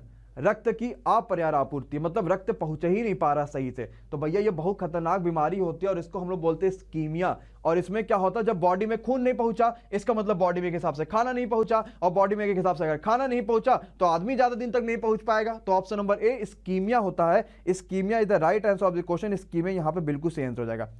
यार एक क्वेश्चन आप सभी से पूछा गया, जो संशोधित स्पिरिट होती है ना वो क्या होती है? ये क्वेश्चन पूछा गया, क्या होता है उसमें? आप लोगों ने स्पिरिट का नाम बड़ा सुना होगा, है ना? बहुत सारे बच्चे स्पिरिट का नाम सुनते हैं वगैरह वगैरह वगैरह। तो जो संशोधित स्पिरिट होती है ना उसके बारे में आप सभी से पूछा गया है। तो भैया याद रखना जो संशोधित स्पिरिट होती है उसमें 95% जो होता है वो इथाइल एल्कोहल पाया जाता है, यानी बिल्कुल सही आंसर हो जाएगा। और एक हिसाब से याद रखना इसको हम लोग कृषि, जो किसानों का आंदोलन चल रहा है ना, इसके हिसाब से इसको बोलते हैं कृषि मूल इथाइल एल्कोहल। ये बहुत अच्छा क्वेश्चन है, बहुत इंपॉर्टेंट क्वेश्चन है। शरीर की सबसे बड़ी अंतःस्रावी ग्रंथि, बड़ा इंपॉर्टेंट क्वेश्चन और पेपर के लिए हर बार पूछा जाने वाला क्वेश्चन कि मानव शरीर की सबसे बड़ी अंतःस्रावी ग्रंथि कौन सी होती है? आई थिंक मेरे सारे प्यारे भाई बहन को पता होगा। तो जो थायराइड ग्रंथि होती है ना वो हमारे बॉडी की सबसे बड़ी, सबसे ज्यादा बड़ी आपके लिए अंतःस्रावी ग्रंथि होती है। तो क्या सभी ने सब्सक्राइब कर लिया भाई? अगर सबने सब्सक्राइब कर लिया और सभी ने अगर बेल आइकन पे क्लिक कर लिया है तो एक बार कमेंट बॉक्स में सबके सब जरा डन कमेंट कर दो। मैं स्टार्ट कर देता हूं आगे का 51वां क्वेश्चन से आप सभी के लिए। और जिसने नहीं करा तो कर लो, और कर लिया तो बड़ा शानदार है। फिर तो कर लिया, सब्सक्राइब कर दिया है, लाइक कर दिया है, 51वां क्वेश्चन पे अपन लोग बढ़ लिया है। बताओ क्या होगा इस क्वेश्चन का सही आंसर? डेटॉल में भाई कोई ना कोई एंटीसेप्टिक तो कंपाउंड पाया जाता है, ऐसे तो है नहीं कि नहीं पाया जाएगा। तो यार एंटीसेप्टिक जो कंपाउंड होता है, जो एंटीसेप्टिक आपका उसमें प्रतिरोधी यौगिक होता है डेटॉल में, उसका नाम क्या है? ये क्वेश्चन पूछा गया। याद रखिएगा उसका नाम है ऑप्शन नंबर बी, यानी कि एनोरॉक्सीलेनॉल, यानी ऑप्शन नंबर आपका B is the right answer of the question. बिल्कुल सही जगह, इसीलिए उसका नाम डेटॉल है। इतना डेटॉल इतना lol is the right answer of the question. बिल्कुल सही जगह। नेक्स्ट पे आ जाओ भाई। किसे ब्राउन पेपर कहा जाता है? यार ये तो बड़ा आसान सा क्वेश्चन है। ब्राउन पेपर किसे कहा जाता है? आप लोगों ने पढ़ा भी होगा। बहुत बढ़िया। हाँ, तो जो ब्राउन पेपर होता है उसको जूट को कहा जाता है। जूट उस कलर का भी होता है और जूट को ब्राउन पेपर भी कहा जाता है। जूट को किसको? जूट को कहा जाता है। अच्छा, दूसरी बार आ जाते हैं यार, जूट पूरे भारत में सबसे ज्यादा कहां पाया जाता है? तो याद रखिएगा, वेस्ट बंगाल में जूट का उत्पादन सबसे ज्यादा होता है, वेस्ट बंगाल में। नेक्स्ट क्वेश्चन पे आ जाओ, देखते हैं क्या कहता है भाई। कहता है वायुमंडलीय वायु में तांबे का जो थ्रेशोल्ड सीमा होता है, तांबे का जो देखा जाए थ्रेशोल्ड लिमिट होती है, वो कितने के बराबर होती है? तांबे की थ्रेशोल्ड लिमिट। देखो, थ्रेशोल्ड लिमिट जो होती है उसका यूज जो होता है वो उसके कण के तंतुओं पर उसका प्रभाव पड़ता है। प्रारंभिक सीमा की जो वैल्यू होती है वो 1.0 मिलीग्राम से होती है, इतना याद रखिएगा। बड़ा अच्छा क्वेश्चन है, बड़ा शानदार सा क्वेश्चन है, ये थ्रेशोल्ड सीमा की लिमिट है। नेक्स्ट पे आते देखते अगला क्वेश्चन आप सभी से क्या कहता है। कौन सी अक्रिय गैस यौगिक बना सकती है?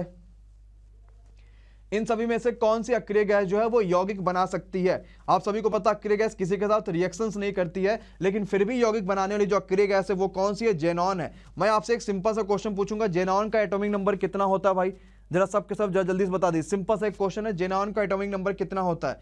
याद रखिएगा, जो जेनॉन है उसका एटॉमिक नंबर होता है 54, लेकिन ये फिर भी जो है वो क्रिया करती है और साथ ही साथ ये एक यौगिक बनाती है। जैसे आपने HCF2 पढ़ा होगा, HCF4 पढ़ा होगा, ये सब चीजें आप लोगों ने पढ़ा होगा। देखो, ये क्वेश्चन पूछा जाता है कि यार ये किसके सिद्धांत पे काम करता है, वो किसके सिद्धांत पे काम करता है। आपसे पूछा गया ट्रांसफार्मर किसके सिद्धांत पे काम करता है? आसान सा क्वेश्चन है भाई, जरा जल्दी से बता दीजिए। बहुत बढ़िया। हाँ, जो ट्रांसफार्मर होता है ना वो म्यूचुअल इंडक्शन के सिद्धांत पे कार्य करता है, यानी कि अन्योन्य प्रेरक के सिद्धांत पे ट्रांसफार्मर कार्य करता है। और ट्रांसफार्मर क्या होता है? प्रत्यावर्ती धारा या फिर विभवांतर के साथ काम करता है। बिल्कुल सही आंसर हो जाएगा। रदरफोर्ड ने एक परीक्षण पेश किया था, इस परीक्षण ने किसकी मौजूदगी को सिद्ध किया था? यह प्रकीर्णन परीक्षण था, एक स्कैटरिंग एक्सपेरिमेंट था जिसको रदरफोर्ड ने दिखाया था। तो इससे क्या चीज हुआ कि भैया हाँ ये चीज होता है? क्या प्रूफ हुआ इससे? तो इससे ये प्रूफ हुआ, आपको सबको पता होगा, रदरफोर्ड ने जो मॉडल पेश किया था उस मॉडल में उन्होंने बताया था कि परमाणु जो होते हैं उसमें न्यूक्लियस होता है। परमाणु में क्या होता है? एक न्यूक्लियस होता है। और ये पूरा का पूरा जो मॉडल था वो रदरफोर्ड ने पेश किया था। बड़ा अच्छा ये भी क्वेश्चन है, बड़ा इंपॉर्टेंट ये भी क्वेश्चन है। नेक्स्ट पे चलते हैं, देखते हैं अगला क्वेश्चन क्या कहता है भाई। अगला क्वेश्चन एक आ चुका यंत्र के बारे में। उसने कहा बोलोमीटर का यूज किस लिए होता है? बोलोमीटर, ज्यादा बोलो ना भैया, बोलोमीटर का यूज करो। बोलोमीटर का यूज किस लिए होता है? बड़ा सिंपल सा क्वेश्चन, बड़ा इंपॉर्टेंट सा क्वेश्चन। बोलोमीटर, हाँ बिल्कुल याद रखिएगा, जो बोलोमीटर होता है उसका यूज होता है तापमान को मापने के लिए और किसी भी आवृत्ति के विद्युत चुंबकीय तरंग की ऊर्जा की मात्रा करने के लिए बोलोमीटर नाम का एक जो है यंत्र यूज किया था। बोलोमीटर क्या हो गया? तापमान मापने के लिए। बहुत अच्छा। नेक्स्ट पे आ जाओ भाई। कौन सा ऐसा एलिमेंट है ना जो धात्विक और आधात्विक दोनों ही रूप में रासायनिक व्यवहार करता है? धात्विक भी है और आधात्विक, और दोनों टाइम पे केमिकल उसका रिएक्शन चलता रहेगा। कौन सा भाई इन सभी में से? याद रखिएगा कौन है उसमें? Boron is the right answer of the question. Boron जो है वो धात्विक और आधात्विक दोनों तरीके से काम करता है। लेकिन ये याद रखना कि सिर्फ बोरान ही ऐसा नहीं जो ये काम करता है, ऐसा काम करने वाले आपके सिलिकॉन भी हैं, ऐसा काम करने वाले आपके जर्मेनियम भी हैं, ऐसा काम करने वाले आपके एंटीमनी भी हैं, जो धात्विक और आधात्विक दोनों के तरीके से काम करते हैं। नेक्स्ट पे आ जाओ। हाइड्रोजन के एक परमाणु में कितने न्यूट्रॉन होते हैं? लो, बड़ा सिंपल सा क्वेश्चन, बड़ा इजी सा क्वेश्चन। एक परमाणु हाइड्रोजन का कितने न्यूट्रॉन होंगे?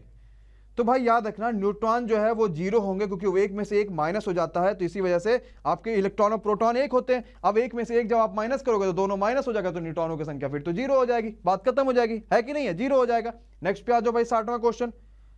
किसी सामग्री का सांद्रण यानी कि कहेगा concentration of any material which is lethal to 50% animal is called, जिसमें जो 50% पशुओं के लिए घातक होता है उसको हम लोग क्या बोलते हैं? ये मैंने आपको बताया भी था, ये खेतों वगैरह में डाल दिया जाता था जिससे क्या होता था? जानवर वगैरह मर जाते थे। ये बहुत ही अच्छा क्वेश्चन है, इसको बोलते हैं LD50, है ना? बड़ा अच्छा क्वेश्चन है और खेतों वगैरह में ना डाला जाए इसके लिए भी ख्याल रखना पड़ता है। ओके गाइज, चलो अगले क्वेश्चन पे आते हैं। एक बहुत ही शानदार क्वेश्चन है, अध्ययन के बारे में हर बार क्वेश्चन आया है। कुत्तों का अध्ययन क्या कहलाता है? जरा जल्दी से बताइए। हर बार अध्ययन के बारे में क्वेश्चन आता है। हाँ, कुत्तों का अगर वैज्ञानिक अध्ययन करेंगे तो क्या कहलाएगा? याद रखिएगा, कुत्तों का वैज्ञानिक अध्ययन कहेगा तो ये साइनोलॉजी कहलाएगा, जिसको सिनोलॉजी बोलते हैं, क्योंकि कैनाइन वगैरह आप लोगों ने पढ़ा होगा, कुत्तों से प्यार होना, ये होना वो होना। मैं आपसे एक सिंपल सा क्वेश्चन पूछना चाहूंगा कि अगर मैंने ऑर्निथोलॉजी में कर रहा हूं, इसका मतलब मैं किसका अध्ययन कर रहा हूं? अगर मान लो मैं ऑर्निथोलॉजी कर रहा हूं तो मैं किसका अध्ययन कर रहा हूं? एक सिंपल सा क्वेश्चन आप सभी के सामने। बहुत बढ़िया। तो अगर मैं ऑर्निथोलॉजी कर रहा हूं इसका मतलब मैं बर्ड्स का अध्ययन कर रहा हूं, मैं पक्षियों का अध्ययन कर रहा हूं ऑर्निथोलॉजी में। और अगर मान लो मैं पोमोलॉजी कर रहा हूं तो मैं किसका अध्ययन कर रहा हूं? ऑर्निथोलॉजी चलो सबको पता है। लेकिन अगर मान लो मैं पोमोलॉजी कर रहा हूंगा तो किसका अध्ययन कर रहा हूंगा? बहुत बढ़िया। अगर मैं पोमोलॉजी कर रहा हूंगा तो फलों का अध्ययन कर रहा हूंगा, फ्रूट का अध्ययन कर रहा हूंगा, तो मैं पोमोलॉजी हो जाऊंगा। नेक्स्ट पे आ जाओ भाई। लाफिंग गैस हंसाने के लिए बहुत फेमस है, किसके मिक्सचर से बनती है या फिर क्या होती है? इन सभी ऑप्शन में से पूछा गया। बहुत बढ़िया। हंसाने के लिए बहुत फेमस है लाफिंग गैस, जो बोलती है नाइट्रस ऑक्साइड, यानी N2O is the right answer of the question. ये आपका लाफिंग गैस होती है। क्या फॉर्मूला होता है? N2O इसका फॉर्मूला होता है। ये पेपर में सिर्फ फॉर्मूला भी करके आ जाता है कि इनमें से रासायनिक गैस है तो एक तरफ लिखा रहेगा NO2, एक तरफ लिखा रहेगा N2O, एक तरफ लिखा रहेगा KNO2, या इस तरीके से उसमें लिखे रहेंगे तो आपको समझना है। नेक्स्ट पे आते, हमारे बॉडी का जो कंधा है, कंधे पे एक त्रिकोणीय मांसपेशी होता है, एक ट्रायंगुलर मसल होता है, उसका नाम क्या है भाई? बहुत बढ़िया। हाँ, तो हमारे बॉडी में जो कंधे पे है ना, उसको बोलते हैं डेल्टॉइस। आपका जो कंधा है ना, यहीं पे पाया जाता है वो त्रिकोणीय वाला मसल, उसको क्या बोलते हैं? डेल्टॉइस बोलते हैं। बड़ा अच्छा क्वेश्चन है ये। नेक्स्ट पे आ जाओ भाई। दो या दो से अधिक पदार्थों का अगर सजातीय मिक्सचर कर दे, इसको क्या बोलते हैं? ये हम लोग बचपन में क्या पढ़ते थे? इसको परिभाषा पढ़ते थे, और ये परिभाषा आपसे क्वेश्चन आज पूछ लिया। हाँ, तो अगर दो या दो से अधिक हमारे पास पदार्थ हैं, अगर इनको हम मिक्सचर कर दें और इनका एक होमोजेनियस मिक्सचर बना दें, तो जो होमोजेनियस मिक्सचर होती है विलियन कहलाती है। यानी ऑप्शन नंबर आपका ए, विलियन is the right answer of the question. बिल्कुल सही आंसर हो जाएगा। रक्त की पीएच वैल्यू कौन बराबर बनाए रखता है? ये बड़ा अच्छा क्वेश्चन है। हमने सिर्फ ये पढ़ा कि ब्लड का पीएच कितना होता है, लेकिन अब आप ये बताओ कि ब्लड का पीएच बनाए रखने का काम भी किसी का होता है, जो कि हमारी किडनी है, हमारा गुर्दा है। अब यहां से मैं आपसे एक क्वेश्चन पूछता हूं कि हमारे बॉडी का जो ब्लड होता है उसका पीएच वैल्यू कितना होता है? यहां से ये क्वेश्चन आपके पास आएगा। बहुत बढ़िया, बहुत जबरदस्त, बहुत शानदार। तो हमारे बॉडी का जो पीएच वैल्यू होता है वो 7.4 होता है। अब मैं आपको एक दिन क्या करूंगा, शाम के 6 बजे में पूरे ब्लड के क्वेश्चंस करा डालूंगा, मतलब हर टॉपिक भी उठा लूंगा ताकि आपके पेपर में कोई कमी ना रह जाए। ठीक है, अगले क्वेश्चन पे आ जाओ, जरा देखते हैं क्या होता है। जो एक कोशिकीय जानवर होते हैं, उसमें जो मलोत्सर्जन होता है, यानी मल का उत्पादन जो होता है, ये किसके द्वारा होता है? आखिर भाई एक कोशिकीय जानवर है, अब मल का उत्पादन कैसे करेंगे, जरा जल्दी से बताओ। बहुत बढ़िया, बहुत शानदार। तो जो मल का उत्पादन अगर ये करते हैं तो ये करते हैं विसरण से, ऑस्मोसिस से, डिफ्यूजन से ये मलों का अपने उत्पादन करते हैं। ये भी एक अच्छा क्वेश्चन है, ये भी एक इंपॉर्टेंट क्वेश्चन है, क्योंकि एक कोशिका जो मल का उत्पादन कैसे करेंगे, तो विसरण से करेंगे। चलो मैं आपसे एक क्वेश्चन पूछता हूं, आप सभी ने हड्डियों के बारे में बड़ा पढ़ा होगा, है ना? तो ये बताओ मानव हड्डी कौन सी इन सभी ऑप्शन में से? हड्डियों के बारे में आप सभी ने पढ़ा कि हमारी हड्डी ये होती है, वो होती है, वगैरह वगैरह वगैरह वगैरह। बहुत बढ़िया। मानव हड्डी कौन सी है? हाँ, सिर्फ एक ही तो इसमें मानव हड्डी है भैया लोग, कौन सी है? हाँ, scapula is the right answer of this question. बाकी मानव हड्डी इसमें कोई नहीं है जो बच्चा लगा रहा कि सब के सब है। तो स्कैपुला जो है हमारे बॉडी में एक हड्डी का नाम है स्कैपुला, और ये कंधे की हड्डी होती है जिसको हम लोग पंख हड्डी भी बोलते हैं या फिर ब्लेड हड्डी भी बोलते हैं। ठीक है, तो ये कंधे की हड्डी होती है। यार ये बताओ, जो मिश्र धातु में निकल और तांबा और जस्ता होंगे तो उस मिश्र धातु को क्या बोलेंगे? हमने उल्टा पूछ लिया। आप लोगों ने पढ़ा होगा कि भैया इसमें ये क्या पाया जाता है, हमने कहा अगर ये पाया जाता है तो क्या बन जाएगा? हाँ, याद रखिएगा, जो जर्मन सिल्वर होता है इसमें जर्मन वर्मन नहीं पाया जाता है। या फिर कई सारे बच्चे कहते हैं कि इसमें भैया ये पाया जाता है, वो पाया जाता है, या फिर सॉरी जर्मन कह रहा हूं, इसमें सिल्वर नहीं पाया जाता है। जर्मन सिल्वर खाली नाम है, लेकिन सिल्वर नहीं मिलेगा भैया। तो भैया जर्मन सिल्वर में क्या क्या चीज है? एक तो निकिल है, एक तो तांबा है, और एक तो जस्ता है। अगर बात निकिल तांबे जस्ते तक आई है तो क्या शांति से बैठोगे क्या? नहीं ना। ये बताओ निकिल का एटॉमिक नंबर कितना होता है? हर बच्चे का कमेंट आना चाहिए। तो भैया ये बताओ कॉपर का एटॉमिक नंबर बोले तो तांबे का एटॉमिक नंबर कितना होता है और जस्ते का एटॉमिक नंबर कितना होता है? कमेंट बॉक्स कमेंट आने चाहिए, रुकने नहीं चाहिए। बहुत बढ़िया। हमने पढ़ा है कोबाल्ट, निकिल, कॉपर, जिंक। तो निकिल कितने पे आ गया? 27 पे, सॉरी 28 पे। कॉपर कितने पे आ गया? 29 पे आ गया। और जिंक कितने पे आ गया? 30 पे आ गया। आई थिंक हर बच्चे यहां पे बता पा रहा होगा। मैं पेन उठा लेता हूं, जबरदस्त तरीके से समझ पा रहा होगा। क्लियर है? एक दूसरा क्वेश्चन भी आएगा कि ये मुझे जरा जल्दी से बताओ कि जर्मन सिल्वर में सिल्वर कितना परसेंटेज होता है? अब ये क्वेश्चन आने लगा है। याद रखना कि जर्मन सिल्वर की बात आएगी तो सिल्वर मात्र 0% होगा, क्योंकि इसमें सिल्वर पाया ही नहीं जाता है। बड़ा शानदार सा क्वेश्चन है, बड़ा इंपॉर्टेंट सा क्वेश्चन है। नेक्स्ट पे आते हैं। लो, हमने पढ़ा है ना इक्वेशन ऑफ मोशन। तो ये बताओ गति का एक सही संस्करण कौन सा है, सही समीकरण कौन सा है इक्वेशन ऑफ मोशन? इन सभी में से सही वाला कौन सा है? बहुत बढ़िया, बहुत बढ़िया, बहुत बढ़िया। तो जो सही है वो कौन सा? ऑप्शन नंबर सी, कि 2s बराबर 2ut प्लस 8t²। क्या है भैया? देखो 3 है, मैं आपको बता देता हूं। सबसे पहले आप लोगों ने पढ़ा होगा v equal to u plus 8t। अरे सबने पढ़ा है कि नहीं पढ़ा? साथ में बोलते रहना, किसी तरीके से किसी का भी गलत नहीं आना चाहिए। सबने पढ़ा है ना? बहुत अच्छा। भैया दूसरा क्या पढ़ा है? v² equal to u² plus 2as। अरे बोलो पढ़ा है कि नहीं पढ़ा भाई? सबने पढ़ा होगा, सब कहेंगे सर जी बिल्कुल पढ़ा है, जबरदस्त तरीके से याद हो गया।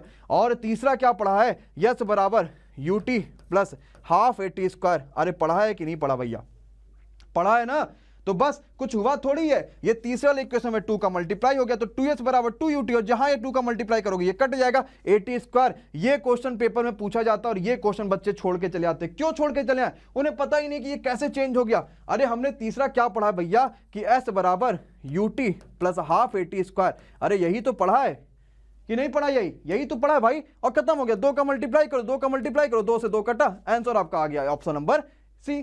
खत्म हो गया क्वेश्चन। कितना आसान क्वेश्चन, कितना सिंपल क्वेश्चन है भैया। नेक्स्ट पे चलते हैं, आज का 17वां क्वेश्चन, पूरा का पूरा धुआं उड़ा देंगे, इस बात को याद रखना।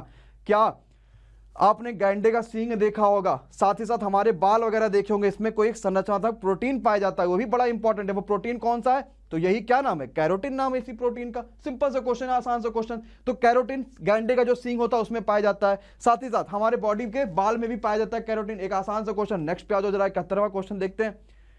लो, सीमेंस किसी चीज की इकाई है, किसकी इकाई है सीमेंस। बहुत अच्छा क्वेश्चन है, बहुत ही शानदार, बहुत ही जबरदस्त क्वेश्चन है। क्या कि सीमेंस जो है वो किस चीज की इकाई है, बहुत बेहतरीन सा क्वेश्चन है।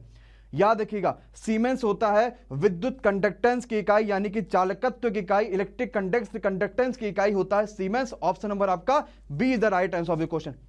मधुमक्खी ने मार दिया डंक भैया, अब इस डंक में ये तो पता है कि हमें क्या मिल जाएगा, फार्मिक एसिड मिल जाएगा, लेकिन हमने तो कुछ और ही पूछ लिया, क्योंकि हम तो एमडी क्लासेस चैनल पे हैं और हमें हमेशा ही अलग मिलेगा और क्वालिटी कंटेंट मिलेगा। तो याद रखिएगा, मधुमक्खी का जो डंक होता है उसमें अम्ल मिलता है, एसिडिक लिक्विड मिलता है, और इसी वजह से उसका नाम क्या है, फॉर्मिक एसिड उसका नाम है। पक्का है भैया। नेक्स्ट पे बढ़ जाओ, अगला क्वेश्चन देख लेते हैं क्या कहता है भाई। लो, एक सिग्मॉइड कोलन होता है, हमारे बॉडी का पार्ट है ये, लेकिन हमारे बॉडी के कौन से चीज का पार्ट है, ये क्वेश्चन आप सभी से पूछा गया। सिग्मॉइड कोलन हमारे बॉडी का एक पार्ट है, हमने कहा चलो बात मान लिया। हमारे बॉडी के कौन से चीज का पार्ट है, तो हमारे बॉडी में जो बड़ी आंत पाई जाती है ना, सिग्मॉइड कोलन उसका एक पार्ट है। बिल्कुल सही आंसर हो जाएगा, ऑप्शन नंबर आपका बी। चलो नेक्स्ट पे आ जाओ भाई, बहुत अच्छा क्वेश्चन। अगले पे आते हैं, देखते हैं क्या कहता है। विश्व धातु में कांसा मिला दिया हमने, सीसा मिला दिया हमने, और टिन मिला दिया। अब बताओ भैया क्या बन जाएगा, अब बताओ, ये तो आसान क्वेश्चन है। हाँ हाँ हाँ हाँ हाँ, बहुत अच्छा। अभी भैया कहोगे सर जी अभी तो जर्मन सिल्वर करा रहे थे, कहाँ चले गए। हमने जर्मन सिल्वर कराया था, अब करा दिया रोज मेटल। तो दोनों याद रखना। देखो जर्मन सिल्वर में लगातार 28वां, अब मैं आपको याद करने का तरीका बता देता हूं, कैसे याद करोगे, कैसे आप चीजें भूलोगे नहीं। जर्मन सिल्वर आया था तो 28वां 29वां और 30वां उसमें मिला होगा। कौन कौन, 28वां 29वां और 30वां जर्मन सिल्वर में। अब हमने कहा भैया ये बता दो कांसा सीसा और टिन है, तो ये रोज मेटल हो जाएगा। क्या, रोज मेटल हो जाएगा। सिंपल सा क्वेश्चन। क्या भूलोगे कभी जर्मन सिल्वर का, कोई बात नहीं ना। कौन कौन से एटॉमिक नंबर होते हैं उसमें, 28वां 29वां एंड 30वां। तो भैया एक बार सबके सब इसी बात पर कर दो लाइक, और जितनी मेहनत हम कर रहे हो उतनी मेहनत आप सभी भी कर रहे हो, इसके लिए बहुत बहुत शुक्रिया। एक बार जिन्होंने सब्सक्राइब नहीं कर रखा ना, 75वां क्वेश्चन पढ़ने के बाद हर बच्चे का सब्सक्रिप्शन हो जाना चाहिए, और तुरंत सब्सक्राइब कर लेना, बेल आइकॉन पे क्लिक कर लेना। पक्का। आ जाओ भाई नेक्स्ट पे। बीमोमियन ग्रंथि ये किसमें स्थित होती है। लो, कई सारे बच्चे तो नाम ही नहीं सुने होंगे, सुन रहे हैं खाली आज पहले दिन। क्या, मीबोमियन। मीबोमियन ये ग्रंथि बॉडी के किस पार्ट में होती है, ये याद रखिएगा। ये हमारी बॉडी के आंख वाले पार्ट में होती है। आपके पास पलक है ना, सभी के पास, इन पलकों का जो किनारा होता है ना, जो बंद होता है तो एक किनारे ऐड हो जाते हैं एक दूसरे से, वही कौन सी ग्रंथि होती है, मीबोनियन होती है। यानी option number A is the right answer of the question. तो भैया 75 क्वेश्चन हमने कर डाले हैं, 100 क्वेश्चन करते हैं, ऑलरेडी 75 कर डाले। लाइक किसने किसने नहीं किया वो कर दो भाई पहले तो। एक बार जरा सबके सब सब्सक्राइब कर लो भाई। हो गया, बेल आइकॉन पे क्लिक हुआ, स्टार्ट करा जाए आगे। अरे पक्का है जनता, हो गया पक्का, ओके क्लियर है। चलो जल्दी से स्टार्ट करते, हो जाए जल्दी से करो भाई। Thank you so much to all of you, thank you so much भाई इतने शेयरिंग के लिए। और 76वां क्वेश्चन आप सभी के सामने आ चुका है। यार आयनिक बॉन्ड बनता है और इसके बारे में क्वेश्चन बड़े आते हैं। तो आयनिक बॉन्ड कब बनता है, ये क्वेश्चन आप सभी से पूछा गया, कब आयनिक बॉन्ड बन जाएगा। 8 10 3 6। थैंक यू सो मच भाई Natasha, thank you so much. Servant अगर फास्ट नहीं रहेंगे बेटा तो इस जिंदगी में आगे कैसे बढ़ पाओगे, ये भी तो सोचो। Option number C, ionic bond कब बनता है, जब आपका कोई भी मेटेलिक एलिमेंट रिएक्ट करता है नॉन मेटेलिक एलिमेंट के साथ, यानी जब कोई धात्विक तत्व अधात्विक तत्व के साथ वहां पर रिएक्शन करता है तो आयनिक बॉन्ड बन जाता है। नेक्स्ट पे चलते हैं। अगर हृदय का मान लो कि दायां वाला जो नीला है वो संकुचित हो जाए तो हमारे बॉडी का जो ब्लड होगा वो क्या होगा।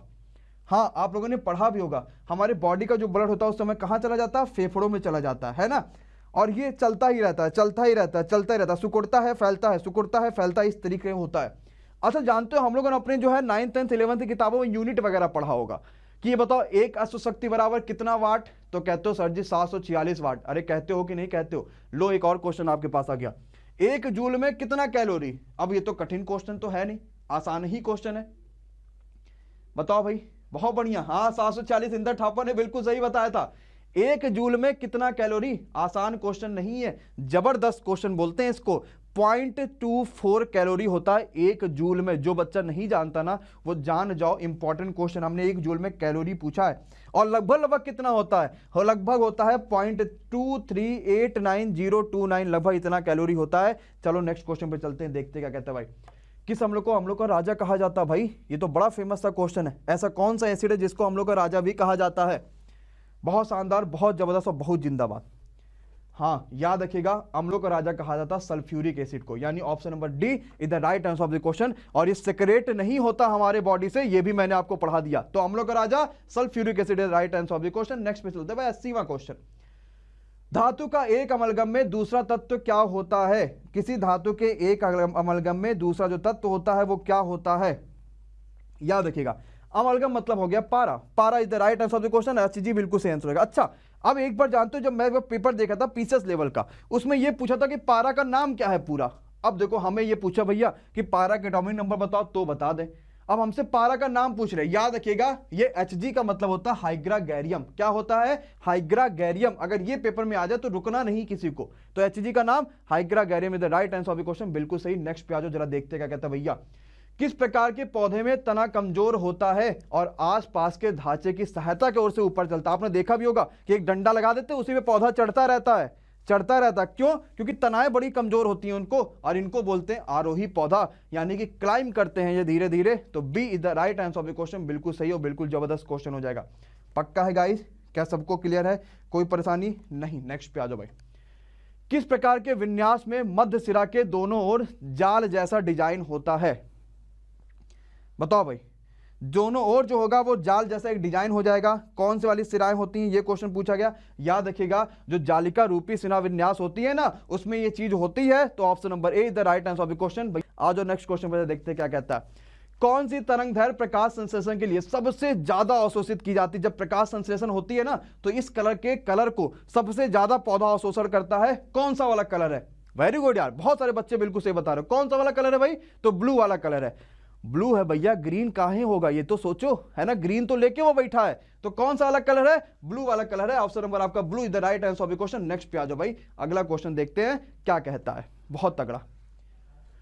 धातुएं सामान्यतः क्या निर्मित करती हैं? यानी जो मेटल होता है वो जनरली फ्रॉम किससे निर्मित होती हैं? बहुत बढ़िया, बहुत बढ़िया, बहुत तगड़ा,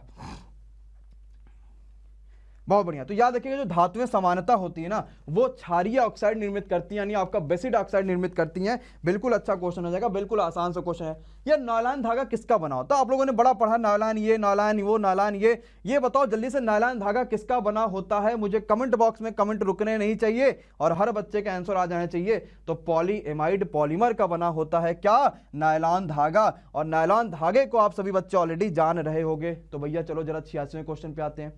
किस सेल से विद्युत ऊर्जा को रासायनिक ऊर्जा में बदला जा सकता है? लो, अभी हम पूछते थे भैया कैसे कैसे बदला जाएगा, अब हमने पूछ लिया कि विद्युत ऊर्जा है, रासायनिक ऊर्जा में बदलना है, क्या यूज करोगे भैया इसमें से?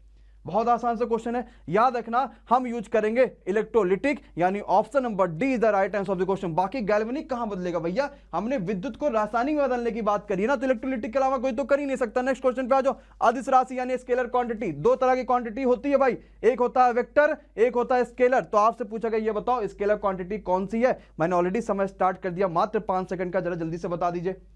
बहुत शानदार। तो जो स्केलर क्वांटिटी है वो कौन सी है? वर्क, यानी कि जो काम होना। काम कोई वेक्टर क्वांटिटी थोड़ी, आपने कहीं भी किया, किसी में क्या, कोई जरूरत नहीं इसकी डायरेक्शन की, कोई जरूरत नहीं इसकी मैग्नीट्यूड की। तो ये क्या हो गया? इसका आपके स्केलर क्वांटिटी हो गया भाई। देखो जितने आपके डिजीज होते हैं, जितनी बीमारियां होती है ना, ये बॉडी के कौन से अंग को प्रभावित करती है, ये बड़ा पूछा जाता है। अभी मैं आपसे पूछता हूं, पहले मुझे बताओ विल्स रोग के बारे में क्या है ये?